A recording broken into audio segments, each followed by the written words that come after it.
Hi, have you ever wondered what it would be like if you were a true evil mastermind, a true hunk of walking muscle and armor, full of evil, with minions that are high on crack cocaine and literally will break anything they fucking stand on and speak in incoherent fucking languages? Well, and also if you hate fucking heroes, well, I have a good game for you. This game is almost 20 years old by now and practically aged like fine wine. Now, if you like this video, please do like and subscribe. And if I get to 5 to 10 likes on this video, I'll make a full-on review, the whole game, because this is going to be a little bit spoiler-free. But yeah, now let's get on to it with Overlord.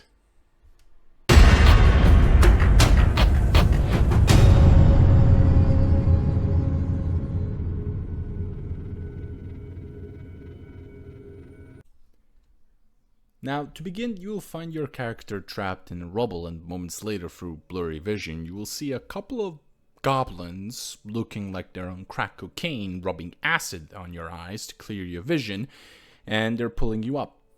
But good news is, they are your minions, so they're actually there to save you, not eat you, and then they proceed to armor you up in the most badass cinematic way that even Disney cannot match its drip. Afterwards, you will learn how you got there. Basically, in a nutshell, the previous Overlord got his shit kicked in and lost a war against 7 heroes. Then they proceeded to ransack and loot your tower, which then you get your objective, get your shit back. Now, at the start, you will go through a tutorial where you will learn the basics. You can skip it, but I highly recommend you do if you're first playing this game, because it has a unique mechanic. Here you learn that even though you are a giant walking tank with magic, your most important resource and your main damage dealing will come from your minions.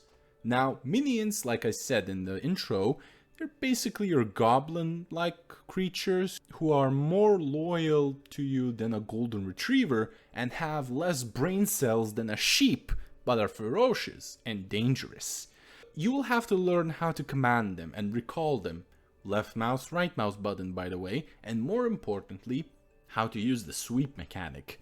Now, the sweep mechanic is very important. It gives you precise control over your whole horde of minions and lets them attack specific enemies, position them to backstab them, also loot weapons and armor so that they can upgrade themselves, eat to heal, and get drunk because it's fucking funny.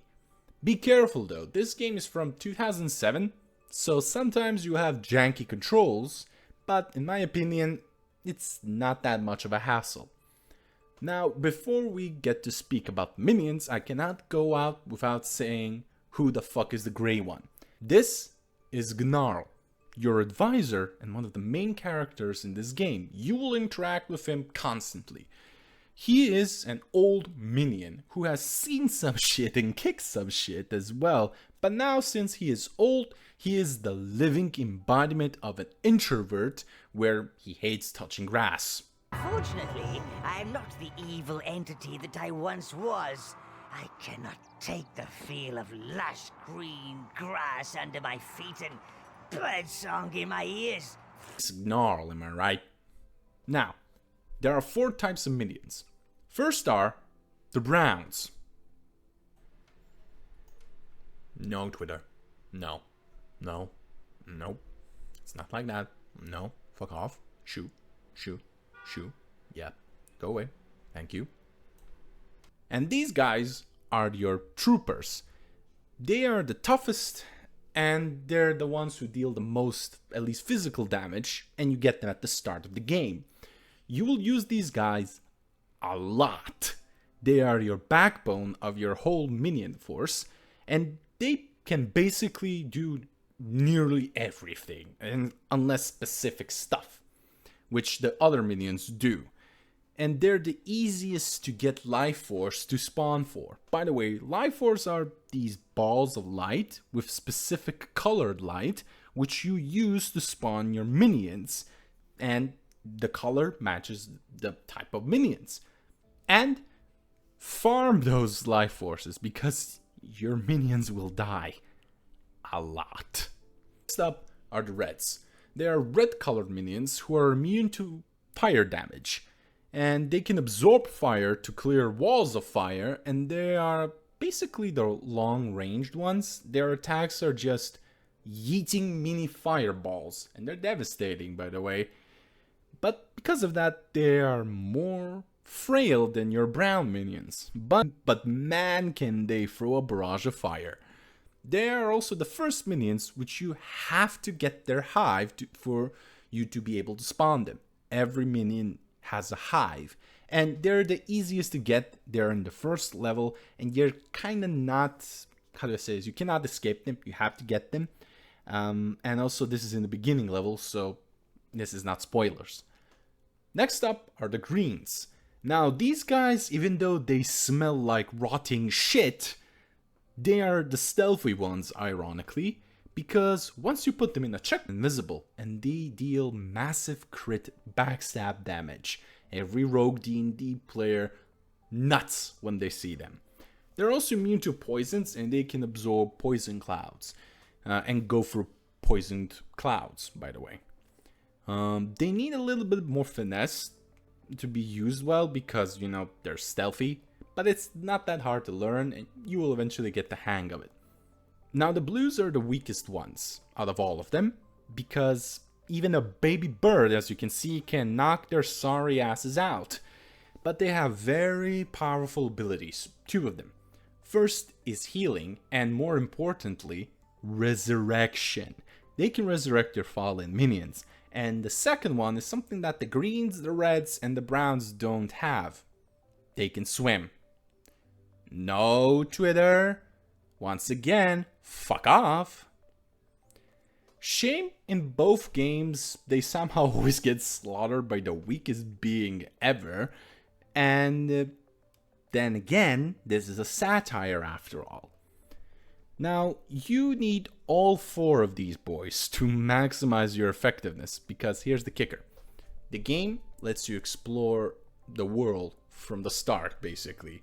But to get all the stuff, the upgrades, the gold, and the story progression, you need all of them. You're encouraged to explore, but you got to do it the right way.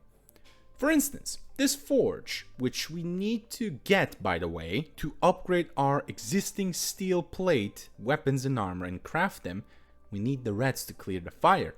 Or this totem, which you see right there, which upgrades our minion count, we need the blues to get them, because they're the only ones that can swim. So yes, even though you can freely explore, you still need those guys. And you have to constantly remember that there are upgrades everywhere which you couldn't before get, but now you can. You also need to explore your whole surroundings. For instance, in this snippet here, I could have easily missed a giant bag of gold. So I went around, yeeted my minions to grab it, and there we go. Do keep an open eye out when you're playing this game. You can miss some very good stuff. There's also the moral mechanic. Now, you're asking me, Vex, you're playing an evil overlord. Why do you need to be good? How the fuck can you be a good evil overlord?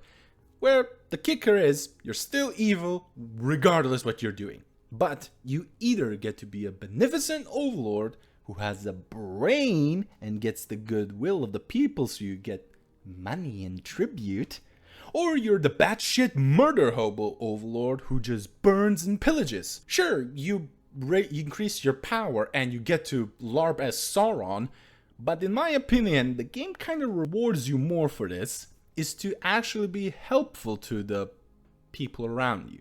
Because here's the kicker, the heroes are even worse than you, lol. And you'll get more long-term rewards from that. Like, for an example, if you do not burn the starting town, and after you get this fat fuck called Melvin, you'll get infinite sheep, which means you can farm brown life force forever. Think a little, fellow evil ones. Now, speaking of Melvin, meet the fat fuck Melvin. Since he is in the beginning, I can spoil you this a little bit because he's unavoidable. He is one of the 7 heroes that wrecked your tower. But since he's a fucking halfling, he is always trying to compensate for his height. He picked food for compensation. And now he's big. But not in a good way. You need to get him, by the way, and kill him in order to progress the story. And also to get the red minions, by the way. He is the first boss battle, and do not be fooled. Even though he is fat and slow as hell and backstabbable, which is the perfect tactic for you to use your brown minions for, at the halfway mark of the battle, he will gorge himself, and then he will be able to roll around like a ball, and he will flatten half of your minions, by the way. He will do that. It's unavoidable.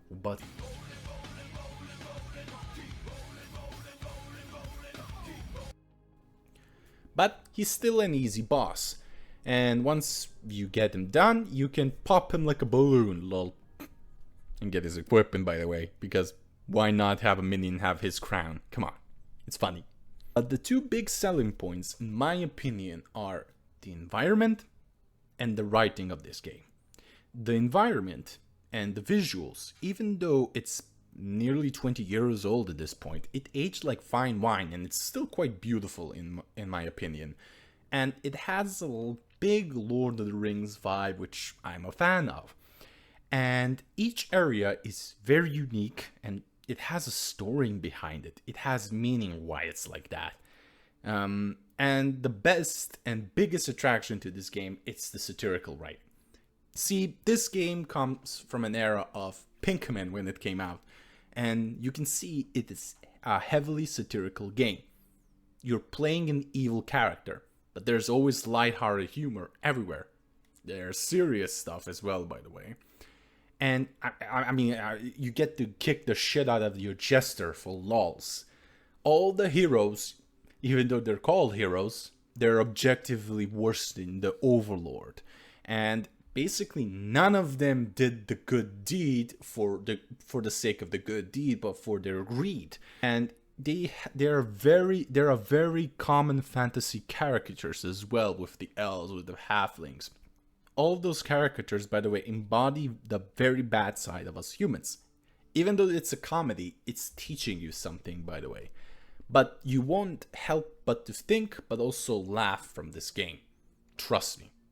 So yeah, basically that's the gist of it. This game, in my opinion, is a solid 6 or 7 out of 10. And honestly, with the fame of Baldur's Gate 3 coming out, fantasy genre is going to be very high demand. And this game, with its satiric nature, comedy, and also just plain old innovative stuff, honestly, it's going to sell well. So please, any developers, this is me actually fucking begging. Please, for the love of God, buy the IP from EA. They're not doing shit with it. I swear, people will buy and pay this game for pennies even. Gold even. But now, yeah. This game honestly stood the test of time. Its expansion, Rising Hell, is also pretty damn decent. And honestly, like, it aged like fine wine. Even to this day, it's visually pleasing. It's fun. And also, kind of a light blast. You can easily speedrun this game if you want, but honestly, I encourage you to actually explore this, the visuals and the story, and like, because it has good story as well, even though it's like a comedy satirical thing. Yeah, that's all for me. See you next time, lads. Stay safe. Bye.